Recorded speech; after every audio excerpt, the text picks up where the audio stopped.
Hi everyone, welcome to the Chat's World. Never mind. Hi everyone, welcome to my channel, and I've been riding this Xpulse Rally Edition, or the now Pro Edition, and here are a couple of thoughts that I want to share with you before you decide to purchase this particular vehicle. And it's in no particular order. These are just some of my thoughts. It's not numbered in any way. It's not like the last reason is what is the ultimate reason why you should be buying it. But these are just my thoughts. So anyway, let's start it. The first reason that I want you to be really sure is probably the fact that purchase it if you really want to only take it off-road. And I don't mean only, but like you really plan to take it off-road. Do not buy it otherwise. If you just want to tour on it, probably get the regular Xpulse and not the Rally or the Pro Edition. Okay, Pro Edition, because you can't buy the Edition anymore. So that is the first point. I see another one. The second point is, if you do plan to get it for regular use, if it is going to be the only bike and you're not going to have anything else in your garage, like, you know, a second scooty or anything of that nature,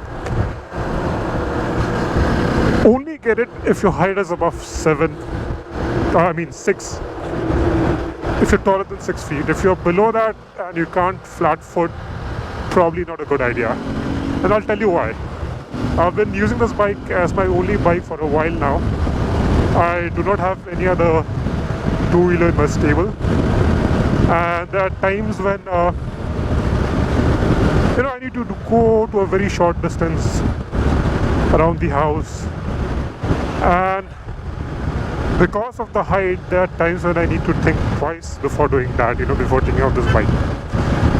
Like, I need to think about the parking, what kind of place I'm going to, things of that nature.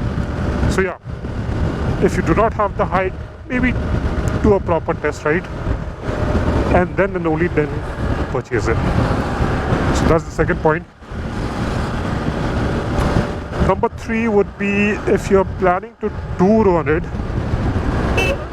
and let's say you plan to do 100-200 kilometers at a stretch, or maybe more, the stock seat is not the most comfortable seat. I've done 200 kilometers at a stretch on this bike. That is 200 kilometers of non-stop riding, and it's not comfortable at all. Right now I've just done about 100 kilometers, and I'm taking this video because I just felt like I should be talking about these points. But I've just done about 100 kilometers, and my butt doesn't feel great at all. So yeah, touring, no.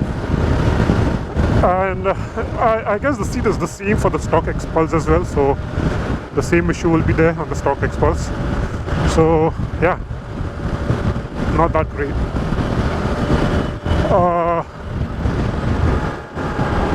There's the third point. Okay, let him overtake. No cars behind me. The fourth point,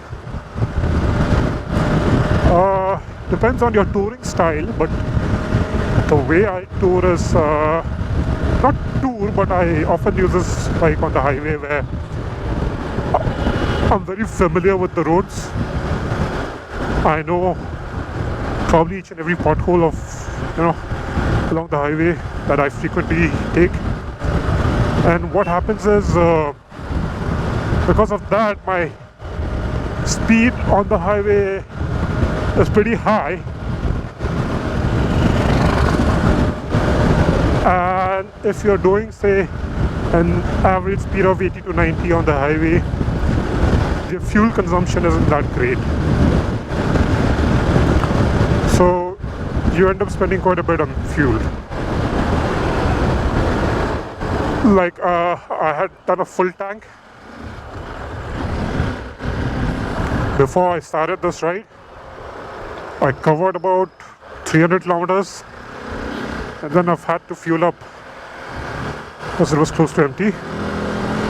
So yeah, The tank range isn't great if you're doing high speeds, and by high speeds I mean anything above 80. So today I've been trying to cruise at about 90 kmph, but the fuel consumption hasn't been great. So yeah, that's the fourth point. And finally, the last point is, what is great about it is what makes it a disadvantage on the highway. So I mean, it has the adjustable suspension, and because of that, the height of the suspension is pretty tall. It's a lot taller than the regular Xpulse. And because of that, what happens is when you're on the highway doing about 80, 90, sometimes even 100, the stability of the bike, especially at those speeds, isn't that great. So it tends to, for me especially, the rear tends to throw a little bit, especially if I hit something like these traffic calming dividers. I mean, not dividers, breakers along the highway.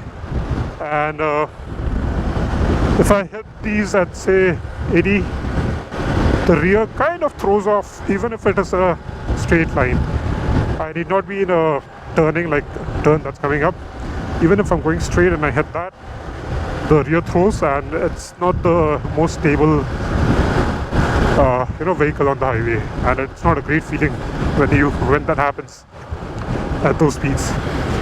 Yeah, so those are some of my thoughts. And see, again, like I've been saying, my only issue is because this is my only bike right now. I have been using this bike for pretty much everything: running groceries, getting groceries, touring, off-road riding. Although what has happened is, since I got it, I haven't been riding off-road as much as I'd like to. I've been on the highway quite a bit, and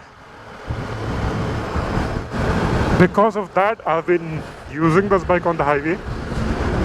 I mean, it's completely road legal, so I can use it. But because of this particular use case, I've been noticing these things, so I thought I'll share with you guys, whoever is following or is in my channel because of the Xpulse. So anyway, that's it for today.